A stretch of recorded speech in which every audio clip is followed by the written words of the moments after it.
هوس همبرگر کردم. به نظرت همبرگر دستساز خوب تورش کجاست بریم بخوریم؟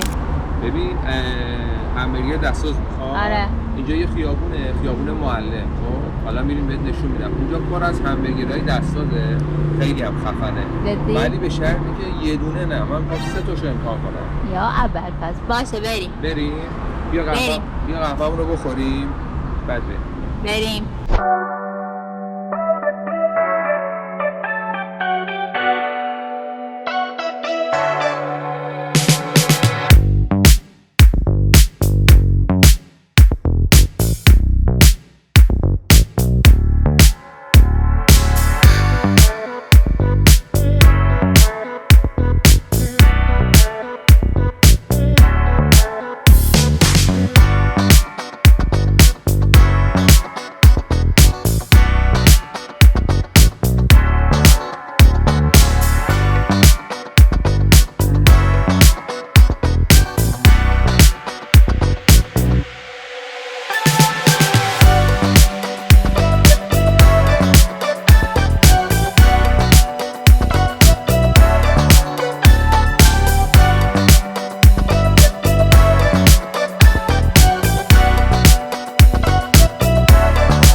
رشتی‌ها دوستای رشتی رو بشناسن. شیرینی سهیل یکی از قدیمی‌ترین شیرینی فروش‌های رشت.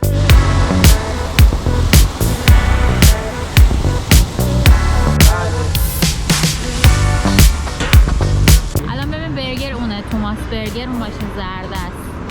بریم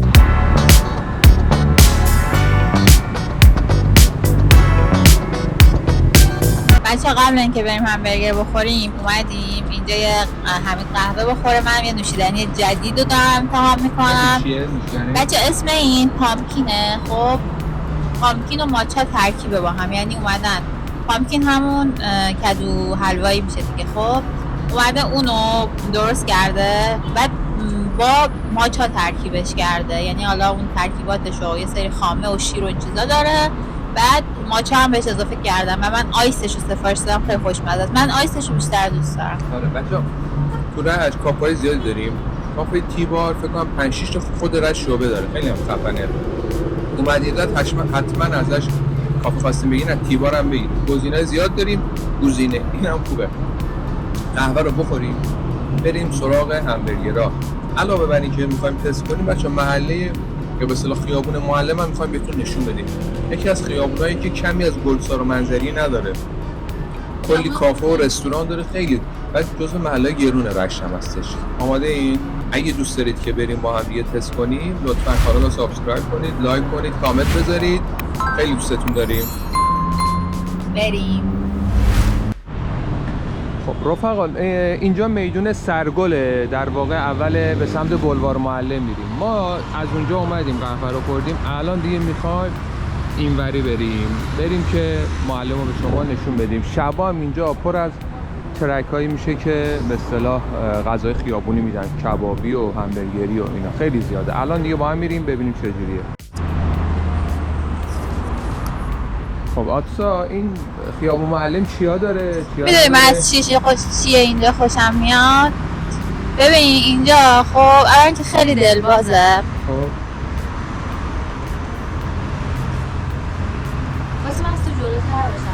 ببین اولا که خیلی خیابون دلبازیه، من خیلی خوشم میاد. بعد اینکه کلی مغازه و کافه و مثلا اینا داره، کلی مغازه هایی که کنار خیابونن. خب پاساژ طوری نیست، بیشتر مغازه هایی که کنار خیابونن. میشه گفت محله جدیدیه. جدید که نه، اون سرگل البته جدید بود دیگه. نه؟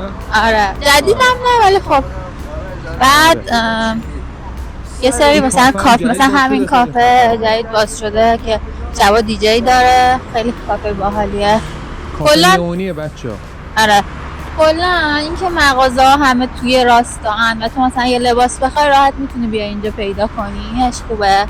و یه سری کافه های باحال هم داره اینجا. اون برگری هم که می‌خواستیم بریم توی خیابون بود، یکیش که بسته است. الان اینجا می‌بینید یه دونه اینجاست برگر شکم‌ها که بسته است. یکم اون ور خیابون اونم نشون بده برگر زغالی، اونم بسته است متاسفانه. یه خورده همه شب بازی دیر میان. آره ساعت 6 اینا میان. آره حالا یکم بریم جلو همینطوری با هم.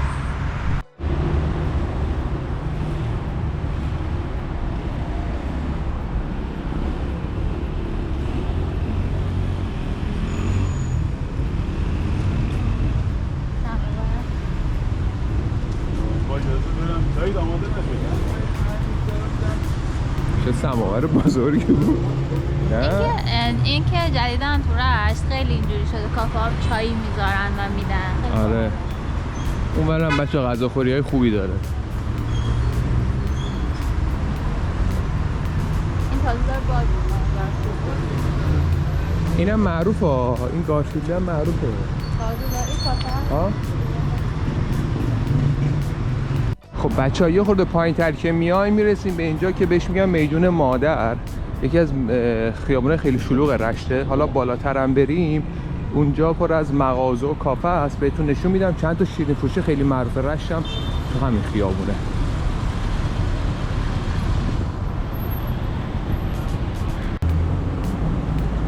یکیشون همین خانه کیکه. آره اینم قدیمیه درسته. بعد این شیرینی سهیل هم بچه چند تا شعبه داره تو رشت. شیرینی سهیل طبیعتا خیلیاتون در رشتی ها دوستای رشتیمون بشناسن شیرینی سهیل. یکی از قدیمترین شیرینی فروشی های رشته و واقعا هم شیرینیش خوبه.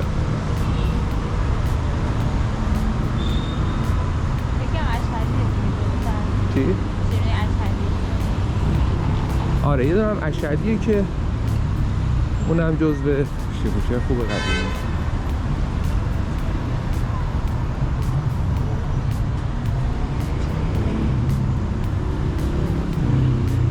اینجا بچه ها دو تا گل فروشی خیلی بزرگ هم هستش که قدیمی. البته یکیش اینه یکیش هم پایین‌تر. چی اون قدیم اون یکی؟ عطاالله؟ چی؟ اون گل فروشیه. شیرینی فروشی گفتم. آلاوردی. الله الله الله ابراهیم.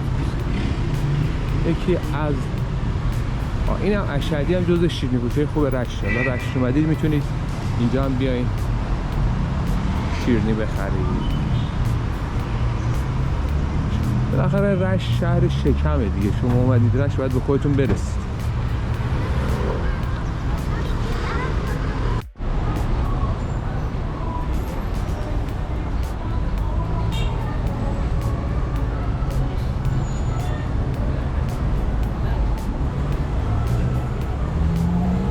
زرافه؟ آره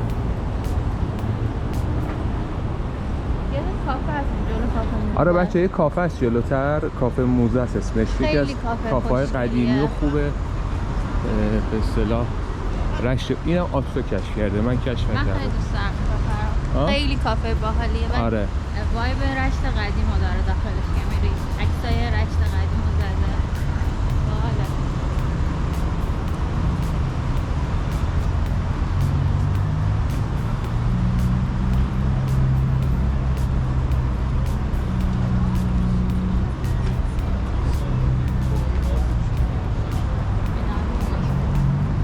حالا ما رد میشیم چون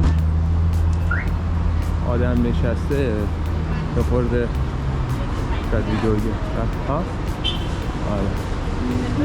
کافه موزه رشت یکی از کافه های خوب رشته بچه. قیمتاش هم خوب بود. حالا ما اون موقع میمدیم راضی بود. خیلی وقته که ناییم. آره خیلی وقته. کافه گردیمون همون آخرین ویدیو گلسارمون بود.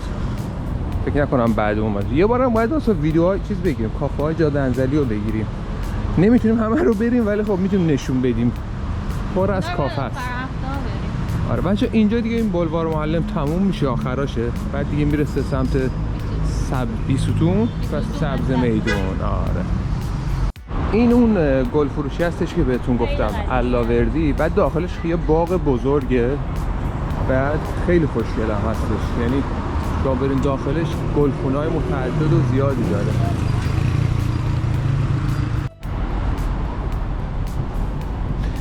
ما داریم بچه همون بلوار رو برمیگردیم الان. رفت و که انور نشون دادیم مغازه ها رو و داریم برمیگردیم سمت ماشین. مغازه هایی اینورم بهتون نشون میدم. ببینید لذت ببرید.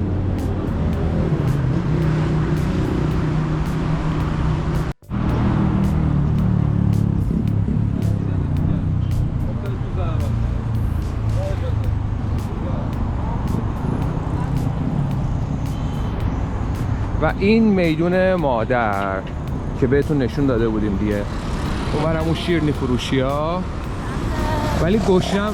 آره این ورم بچه میره سمت سعدی. به خدای من دیگه داره گشنم میشه. خوبه میتونیم بریم همبرگرها رو بترسیم.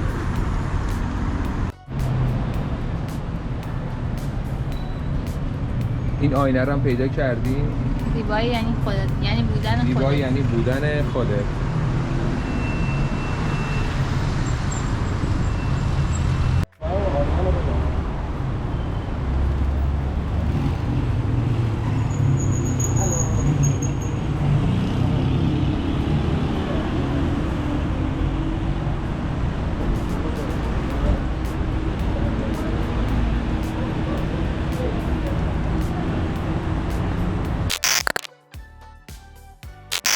ما موندیم تا یه جایی بالاخره باز کرد. اولیه. آره این ما یه بگیریم یه دونه چیز بگیریم.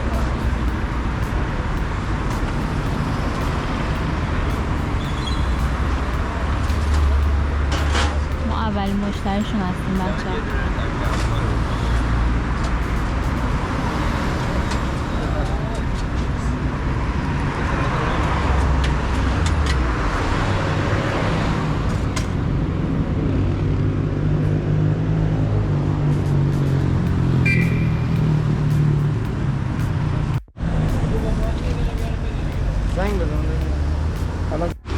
بچه فقط تعداد همبرگرها رو نگاه کنید. به به.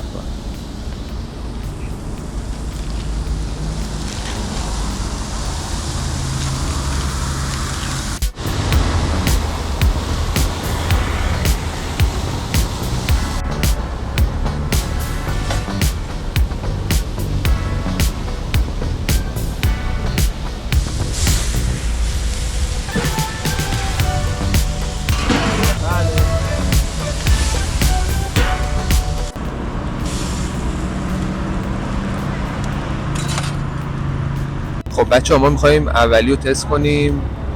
اینجا خیلی معروفه، اینم بهتون بگم خیلی شلوغ میشه، یعنی تا بساجا. آره همبرگرها رو بچه‌ها نشون دادم ماشاءالله، یعنی داره آماده میکنه که برای مشتری. پنجشنبه هم از خیلی شلوغ میشه.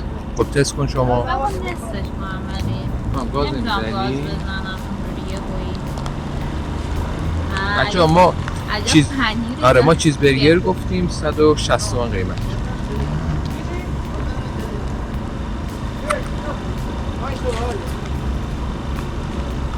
چون دیگه اینا دیر وقت میان تاریک شد، ببخشید دیگه اگه نور کمه میخوایم تست کنیم نمره بهش بدیم. نظر تو بگو بعد من. همه چیش تازه است، مثلا چیزی من میخوام نظر بدم، میگم یکم نمکش کمه به نظرم.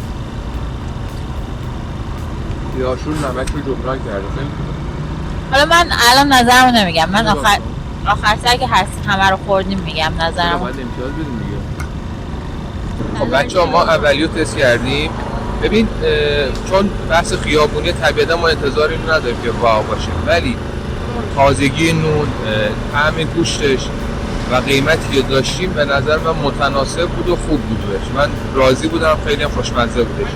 ولی خب انتظار یه همبرگر لاکچری رو گوشت مثلا 90% رو نداشته باشه، ولی خب متوسط رو به بالا بود به نظر من. آره نظر تو چیه؟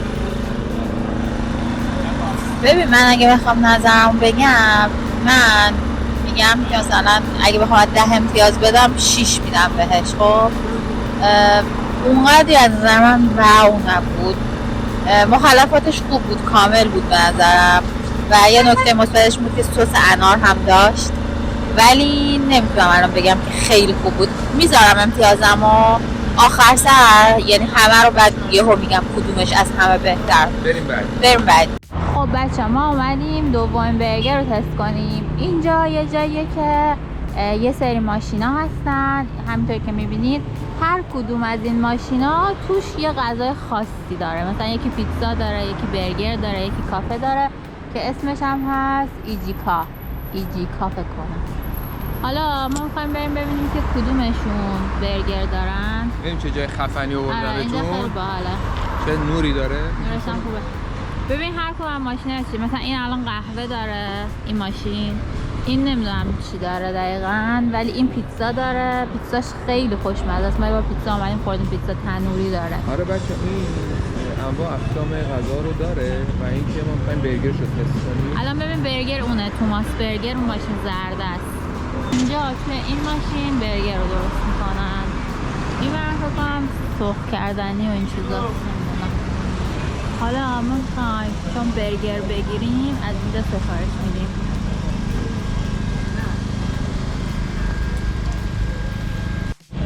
بچه این منوشونه. چی میخوای بگیری؟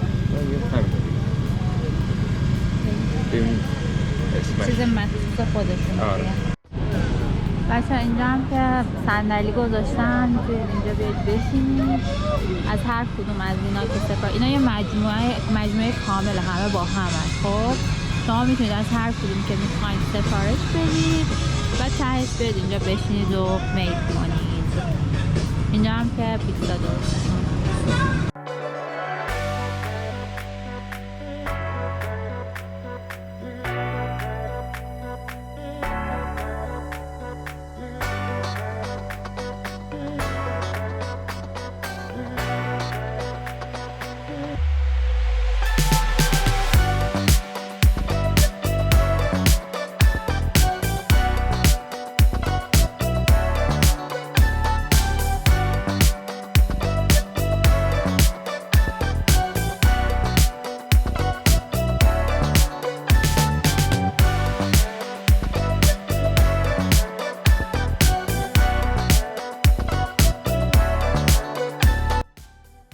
بچه‌ها یه نکته خیلی مثبتی که اینجا داشتیم بودش که دیدین که گذاشت من رفتم از آشپزخونه‌اش کامل فیلم گرفتم و تمام مراحل رو براتون فیلم گرفتم.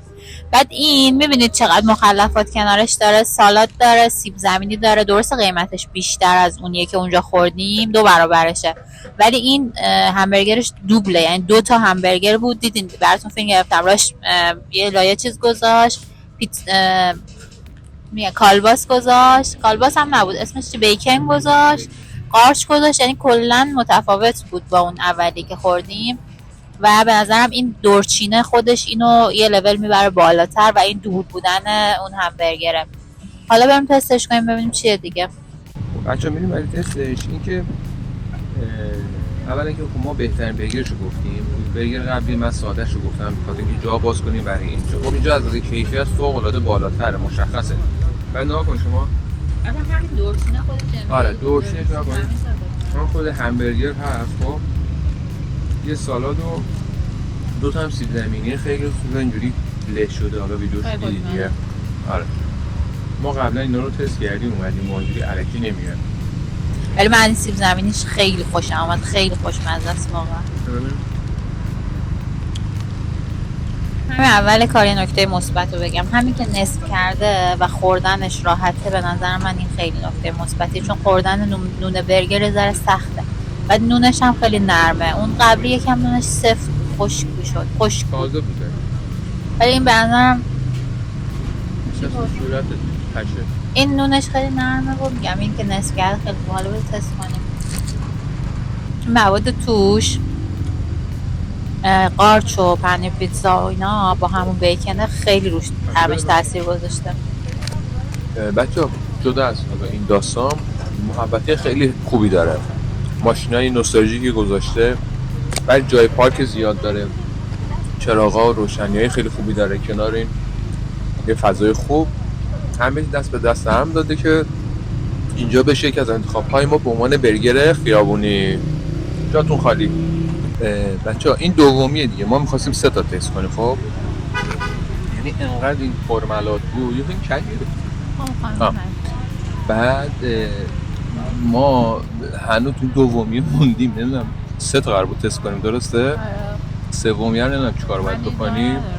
آره حالا من خدایی اینم خوردم. یکم راه بریم اینا هست. حالا سومی هم باید فکر کنیم ببینیم که چیکار باید بکنیم، ولی من اینو دوست داشتم تا الان. بعد حالا یه چیز دیگه بچه‌ها، ما قبلا اومدیم بودیم اینجا، پیتزاهاش هم خورده بودیم، اینا نوناشون رو همینجا درست میکنن، خیلی خوشمزه است. اینجا خیابون جوانه دیگه، درسته؟ آره آدرسو بذار. آره اول خیابان تختی، خیابون جوان. اومدید رشت حتما بیاید اینجا غذای خیابونیشو تست کنید، چندین نوع غذا داره، خیلی خفنه. بعد از یه چیزی بگم، حالا جدای از این که غذاهاشون من پیتزاشو خوردم قبل، پیتزاش خیلی خوشمزه است، خیلی نون نازکی داره، بعد مثلا خیلی خوبه، یعنی این مدلیه که سریع نمیگیرتت، پیتزاش خیلی باحاله. بعد یه سری چیزای باحالی روش میریزه، آره یه سری ترشی و اینا روش میریزه، خیلی من دوست دارم. حالا جدا این به نظرم برخورد اون شخصم خیلی مهمه. اصلا اون اولین جایی هم که رفتیم بعدش اون صاحبش اومد خیلی خوب برخورد کرد و اینجا هم برخوردشون خیلی خوبه، برخوردشون من دوست داشتم و من همبرگرش هم دوست داشتم. من میدونی از چی خیلی خوشم اومد؟ این که این دورچینی که گذاشته بود به نظر من این یه امتیازه واسه این که مثلا طرف اومده یه جوری خودش رو جدا کرده، یعنی یه جوری یه خلاقیت تو کارش به کار برده. خب و این یه امتیاز محسوب میشه. من اینو خیلی دوست داشتم. به نظر من این ببینین این سالادشه و سیب زمینیش خیلی خوشمزه بود و من اینو حرکتش رو خیلی دوست داشتم. به نظر من همبرگرش هم خوشمزه بود ولی امتیاز رو میخوام آخر سر ببرم.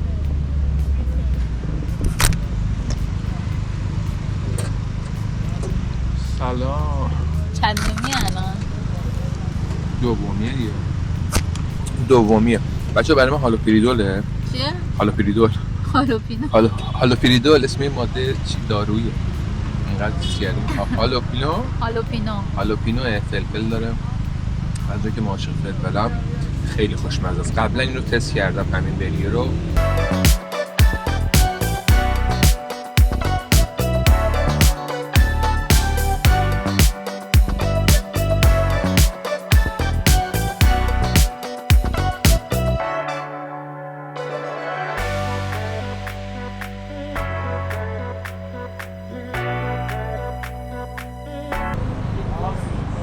خب نظرت بگو. خب خدایا شکرت به آرزوم رسیدم. دومین همبرگرم هم خوردم.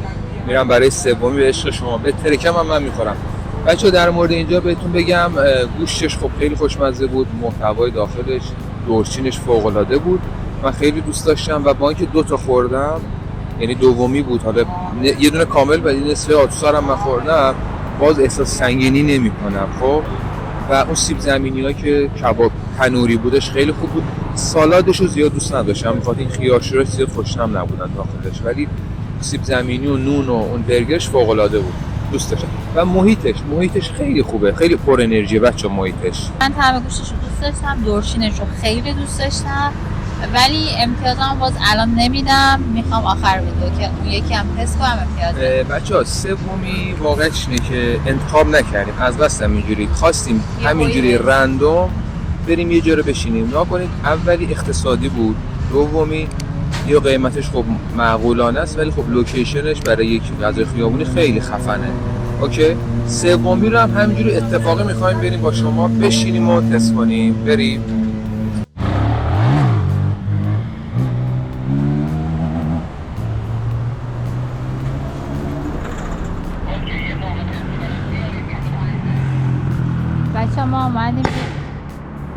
بچه ما اومدیم یکی دیگه از این ونترک ها که همبرگر دارن. البته این چیزای دیگه هم داره، فقط همبرگر نیست. تراول اسمش که یکی از قدیمی ترین چیزا.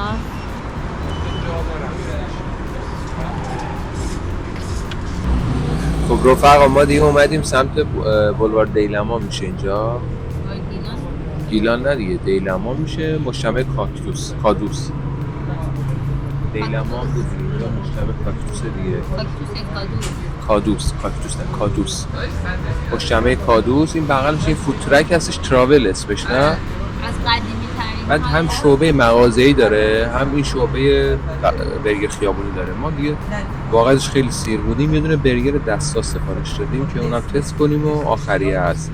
اینجا هم می‌بینید تنگ و تاریکه به خاطر اینکه پشت این ترک است و ساعت 8:30 چند ساعت؟ ساعت 9. و این آخری است دیگه. بذار بیاره ببینیم چه جوری میشه. من واقعا دیگه جا ندارم.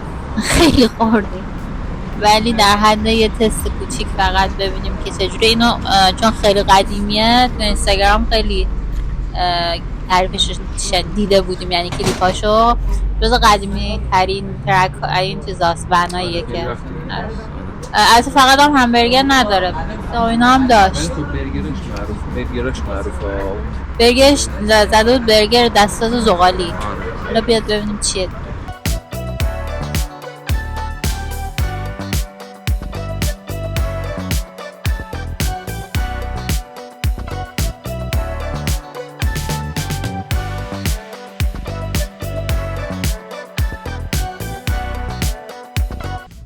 بچه‌ها این هم امروز که ما رفتیم 3 تا رسید به شب، البته امروز یه شب که 3 جای مختلف رفتیم تست کردیم.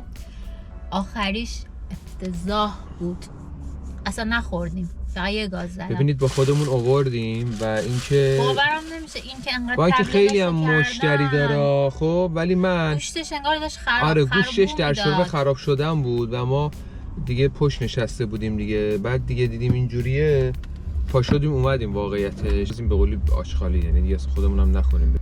اتفاقیه دیگه ناکنیم. مثلا ما اینجا رو تعریفش شنیده بودیم و اینجا 2 تا شعبه داره، میگم هم حضوری داره هم فود ترکه، ولی خب الان اومدیم اینجا با اینکه مشتری هم داره متاسفانه گوشتی که به ما داد گوشت بدیه. حالا اینم اتفاقه دیگه، قرار نیست همیشه خوب باشه که.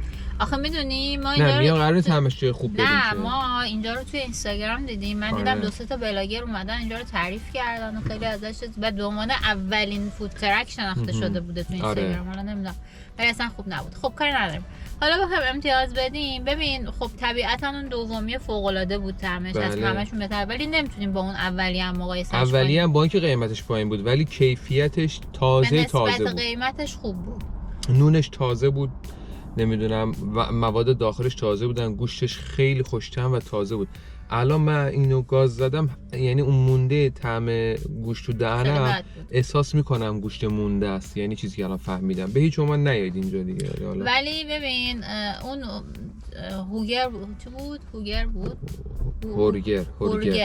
هورگر ببین خوبه، اقتصادیه. خب شما 160 تومن میدید یه چیز معقولی میگیرید، ولی اگه میخواید هم کیفیت خوب بخورید، هم یه فضای خوب داشته باشید، همین که حالا قیمتش هم مناسب بود به نظرم، همه اینا رو با هم داشته باشید، پیشنهادم به شما با توماس برگره که واقعا خوشمزه بود. گوشت واقعا طعم گوشت واقعی بود و خوش طعم بود. بعد همون دورچینش هم اصلا همه چیش به نظر من واقعا خوب بود. من به اون با توجه به این 2 تا دیگه به اون 10 میدم اینطوری باشه. آره ما قرار بود 3 تا رو مقایسه نکنیم، 3 تا برگر متفاوت باشه جزو بهترین ها. این سومی بد در اومد. خب اتفاقیه که پیش بینی شاید میشد، چون نمیدونیم که یارو، چون من اینجا رو تست نکرده بودم. 2 تا قبلیه رو ولی تست کرده بودیم که به عنوان بهترین انتخاب کردیم. اینجا رو هم دلیل اینکه انتخاب کردیم گفتم رندوم و اینکه سمت گلساره دیگه. خب و الان هم من دارم میبینم مشتری شد مثلا برگرش بد. آره شاید چون مشتری انگار داره. آره شاید سوسیسش، ولی خب من دیدم نون گرد داشتن، نون گرداشو تو برگر میذاره. خیلی بد بود برگرش. آره حالا در هر صورت مرسی که همراهمون بودین. تست برگر. آره این برگرهای خیابونی رشت رو امیدوارم دوست داشته باشید. خیلی زیاده. آره ولی خب اینا رو ما رفتیم، اینا خوبا بودن دیگه، برگر خیابونی خوبن واقعا در حد مغازه. ولی به نظر من باز بهتون میگم اگه میخواین غذای خیابونی حالا خوب بخورید، همونجا که ما رفتیم جاجیگا بود اسمش فکر کنم، ایجیگا.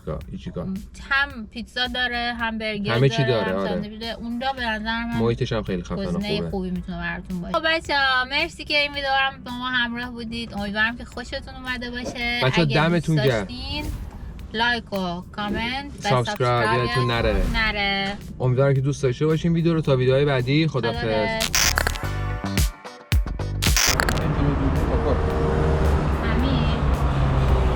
مصاحبه رو آقا سلام اینجوری.